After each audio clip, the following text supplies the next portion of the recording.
ಚಿತ್ರದುರ್ಗದ ರೇಣುಕಾಸ್ವಾಮಿ ಕೊಲೆ ಪ್ರಕರಣದಲ್ಲಿ ಈಗಾಗಲೇ ಬಹಳಷ್ಟು ಆರೋಪಿಗಳಿದ್ದಾರೆ. ಅದರಲ್ಲಿ A10 ಅಕ್ಯೂಸ್ ನಂಬರ್ 10 ವಿನಯ್ಗೆ ವಕೀಲರಿಂದ ಕಪಾಳ ಮೋಕ್ಷವನ್ನು ಮಾಡಲಾಗಿದೆ.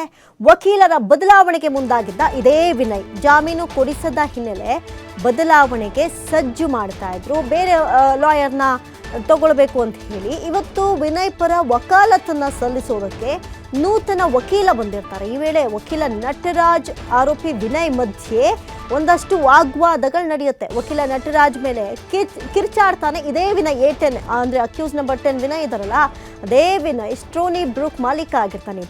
ಈ ವೇಳೆ ಆರೋಪಿ ವಿನಯ್ ಕಪಾಳಕ್ಕೆ ವಕೀಲ ನಟರಾಜ್ ಏನಿದ್ದಾರೆ ಸರಿಯಾಗಿ ಬಾರಿಸಿದ್ದಾರೆ. ಕೋರ್ಟ್ ಕಾರಿಡಾರ್ನಲ್ಲೇ ವಿನಯ್ ವಕೀಲ ನಟರಾಜ್ ನಡುವೆ ಗಲಾಟೆಯೇ ಏರ್ಪಟ್ಟಿತ್ತಂತೆ. ಆರೋಪಿ ವಿನಯ್ ಕಪಾಳಕ್ಕೆ 5 ರಿಂದ 6 ಏಟು ಹೊಡೆದಿದ್ದಾರೆ.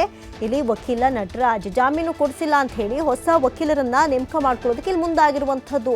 ಈ ಅಕ್ಯೂಸ್ ನಂಬರ್ 10 ವಿನಯ್ ಇದಾರಲ್ಲ ಆತ ವಕೀಲರಿಂದ ಕಪಾಳ ಮೋಕ್ಷವನ್ನ ಮಾಡಲಾಗಿದೆ. ವಕೀಲರ ಬದಲಾವಣೆಗೆ ಮುಂದಾಗಿರ್ತಾರೆ ವಿನಯ್. ಯಾಕೆ ಅಂತ ಹೇಳಿದ್ರೆ ಜಾಮೀನು ಕೊಡಿಸಿಲ್ಲ ಅಂತ ಹೇಳಿ ಇವ್ರಿಗೆ ಅಲ್ಲ, ಜಾಮೀನು ಅಷ್ಟು ಸುಲಭವಾಗಿ ಸಿಗ್ತಾ ಇಲ್ಲ. ಯಾಕಂತ ಹೇಳಿದ್ರೆ ಇನ್ನು ಟ್ರಯಲ್ ನಡೀತಾ ಇದೆ, ಬಹಳಷ್ಟು ಸಮಯ ತೆಗೆದುಕೊಳ್ಬಹುದು.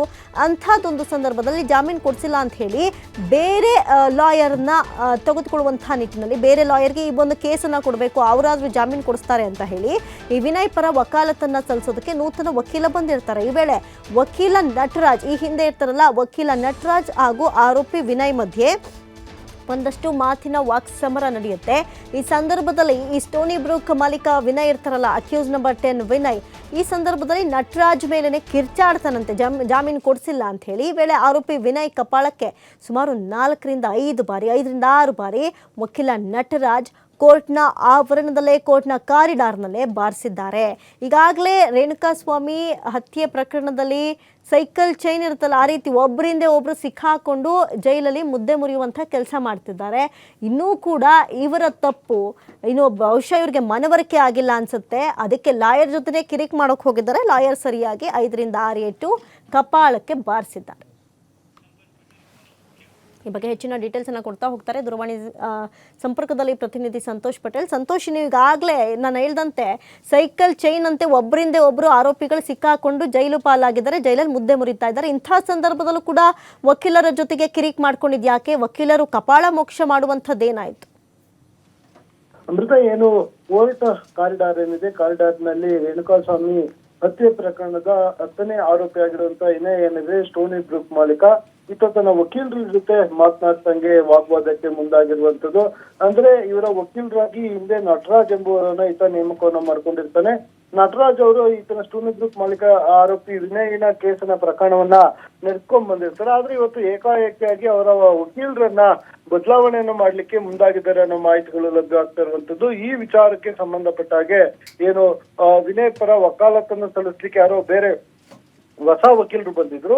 ಈ ವಿಚಾರವಾಗಿ ವಿನಯ್ ಜೊತೆ ನಟರಾಜ್ ಅವರು ಕೂಡ ಡಿಸ್ಕಷನ್ ಮಾಡುವಂತ ಸಂದರ್ಭದಲ್ಲಿ ಕೋರ್ಟ್ ಕಾರಿಡಾರ್ ನಲ್ಲಿ ಆರೋಪಿತ ವಿನಯ್ ಏನಿದ್ದಾನೆ ಈತ ತನ್ನ ವಕೀಲರ ಮೇಲೆ ಮನಸ್ಸಿಗೆ ಬಂದಂತೆ ಜೋರಾಗಿ ಕಿರ್ಚಾಡಿರ್ತಾನೆ. ಈ ಸಂದರ್ಭದಲ್ಲಿ ಮಾತಿಗೆ ಮಾತು ಬೆಳೆದು ವಾಗ್ವಾದಕ್ಕೆ ಹೋಗಿ ಆತನಿಗೆ 4-5 ಏಟುಗಳನ್ನು ಕಪಾಳ ಮೋಕ್ಷವನ್ನು ಮಾಡಿದ್ದಾರೆ ಅನ್ನೋ ಮಾಹಿತಿಗಳು ಲಭ್ಯವಾಗ್ತಾ ಇರುವಂತದ್ದು. ಇದು ಕೋರ್ಟ್ ಕಾರಿಡಾರ್ ನಲ್ಲಿ ಈ ಘಟನೆ ಆಗಿರುವಂತದ್ದು.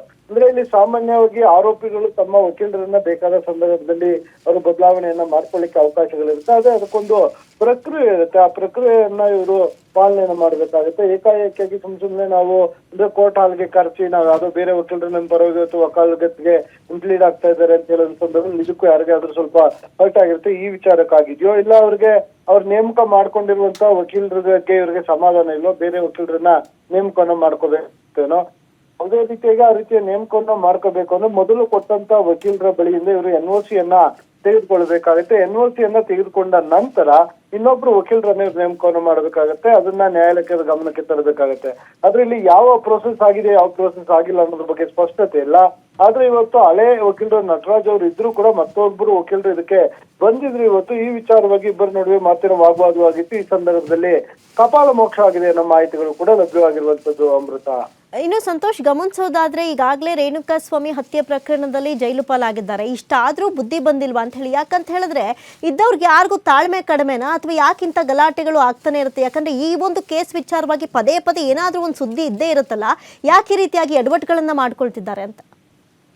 ಮೃತ ಅದು ಅವರು ವೈಯಕ್ತಿಕ ವಿಚಾರ, ಯಾವ ಕಾರಣಕ್ಕಾಗಿ ಮಾಡ್ಕೊಂತ ಇದಾರೆ ಅವರು ಬಿಟ್ಟಿರೋದು, ಅವ್ರಿಗೆ ಕೇಸ್ ನಡೆಸ್ತಿರೋದು ನಾನು ಮೊದಲೇ ಸ್ಪಷ್ಟಪಡುತ್ತೆ.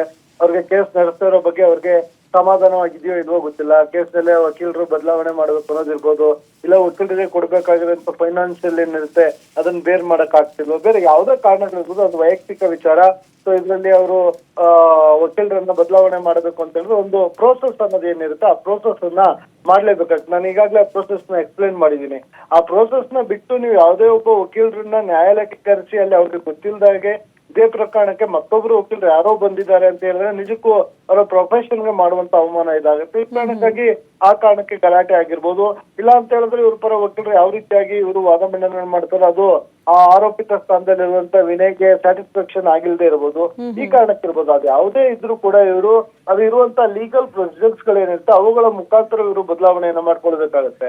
ಸೊ ಹಂಗ್ ಮಾಡ್ಕೊಳ್ಳಿಲ್ಲ ಅಂತ ಹೇಳಿದ್ರೆ ಈ ರೀತಿಯಾಗಿ ಅಂದ್ರೆ ಮಾತಿಗೆ ಮಾತು ವಾಗ್ವಾದಗಳು ಬರುವಂತದ್ದು, ಗಲಾಟೆ ಆಗುವ ಸಾಧ್ಯತೆ ಇರುತ್ತೆ. ಅದೇ ರೇಣುಕಾಸ್ವಾಮಿ ಹತ್ಯೆ ಪ್ರಕರಣಕ್ಕೂ ಇದಕ್ಕೂ ಯಾವುದೇ ರೀತಿಯ ಸಂಬಂಧಗಳಿರಲಿ, ಆ ಪ್ರಕರಣದ ಈತ ಆರೋಪಿ ಅಷ್ಟೇ.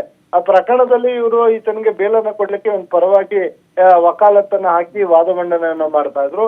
ಸೊ ಅದ್ರಲ್ಲಿ ಏನಾಗಿದೆ, ಇಬ್ಬರ ನಡುವೆ ಡೆವಲಪ್ಮೆಂಟ್ಸ್ ಗಳು ಇಲ್ಲ ಬೇರೆ ಬೇರೆ ಕಾರಣಗಳಿಗೆ ಹೊಂದಾಣಿಕೆಗಳಾಗದೇ ಇರ್ಬೋದು, ಇಲ್ಲ ಬೇರೆ ಇನ್ನೇನೋ ಕಾರಣಗಳಿರ್ಬೋದು. ಆ ಕಾರಣಗಳು ಇನ್ನೂ ಕೂಡ ರಿವೀಲ್ ಆಗಿಲ್ಲ.